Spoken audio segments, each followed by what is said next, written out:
Hey everyone, welcome back to the Dilettante's Dollhouse. In today's video, I am tackling my first ever dollhouse window. So what you see here is I made two squares for my frame. What I didn't show is that prior to doing this, I took some popsicle sticks, which were actually the perfect width to line the inside of my dollhouse window. And that was just to kind of clean up the opening to give me something a little more even to attach the window to. And then what I've done is I tried measuring it. I measured it, I made templates, I did everything precise. And whenever I do something precise, it just falls apart. So I ended up just holding up my little pieces of wood to the opening, making a little mark, and then cutting them on the line, and that seemed to work pretty well. And what I've done is this is the first square, and I'm trying to clean up the glue that I have here. I really wanted to use glue and glaze, which my understanding is that it's really nice for doing this kind of project because you don't get glue marks on your acetate, but it hasn't come in yet and I'm impatient. So I'm doing my best with what I have. But I've just taken the square that I made and I have added some plastic that I had. It was just some leftover packaging and I glued it to that. And then I'm taking a second square and I'm gluing it on the other side so that I have the window kind of frame, or the window glass rather, showing up in between. And it worked out pretty well. In the end, I dry fit this and it looks good, but when I'm going to actually glue it in later, which I did off camera, I do have to do some more trimming and it was a bit fiddly, but for my first try, I was actually really proud with how it came out. I've never built anything like this before, and you really have to have some grace for with yourself when you're doing this, because if you've never done this before, and it's one thing to watch other people do it, but when you're coming up with something for your situation and wherever you're at in your dollhouse journey or miniature journey, you have to give yourself credit, and it's not going to always look like what everyone else is creating, and that's okay.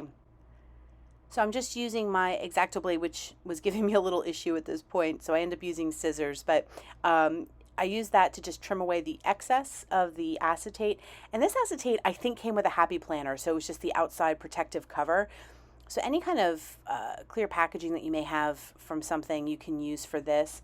You can see I didn't wait for the glue to dry completely as it was coming off a little bit there, but it was able to attach back. And in the end, it came out really well. I think that the only thing that I wasn't too happy with, I have to go back and trim because some of the acetate's still just a little bit longer, because obviously I was using scissors, so I have to go back in here and just trim off the excess. And the window, because I took out the old frames and nothing's perfectly square, it's kind of like renovating an old house, if anyone's ever done that. I do have to kind of go in, and now as I'm actually, which I didn't film, but I'm doing it off camera, I'm gluing this window into place now.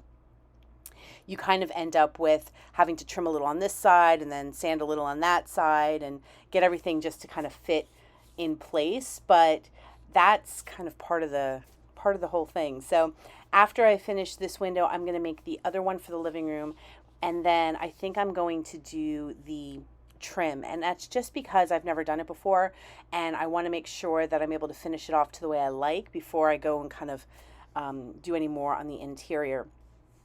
Once I get the two living room windows in place, including their interior and exterior trim, just so the windows are completely finished, then I'm going to move on to, I think the kitchen is going to be the next thing that I'm going to do. I want to do the kitchen floor. And I think I mentioned to you guys that I ended up taking out the tile that I had done. I'm pretty sure I mentioned that in the last video. It was just a wallpaper that I had put up that looked like tile, and I just wasn't happy with it. I really want to make it myself. So I'm giving some thought to how I'm going to do that. But for right now, I'm going to focus on just finishing up the windows, trimming them out so that they're complete, and I can kind of get a sense for the room and the dollhouse and how everything's sort of coming together. So what I've done now is I'm using the coffee stirrers that I used for paneling, and I use them to kind of create my little cross for the window. I did try to make an opening window, and I had purchased some dressmaker pins so that I could put a hinge on the window and make it so that this would actually be in two pieces and then it would open and close. But the ones I got were not long enough and it didn't work. And I said, you know what, I'm going to be a little simpler, go a little more simply for my first go. And I just decided to, just do the regular the windows. So these will not open.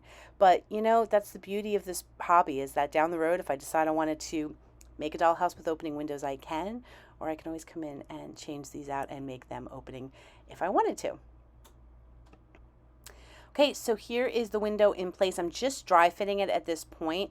It's a really snug fit, so I'm gonna have to sand, as I mentioned, and just kind of fiddle a little bit with the sides, but otherwise I'm really happy with how it looks. And I think once I add the trim around it, and you can see the popsicle sticks there that I used to kind of give it a bit more of a clean spot to adhere to for the glue. Once I do that, I think it's going to look really good in the end. So I'll be sure to bring you along once that's done as well. But thank you so much for watching. I hope you liked this little quick update, and I'll see you all next time. Take care. Bye-bye.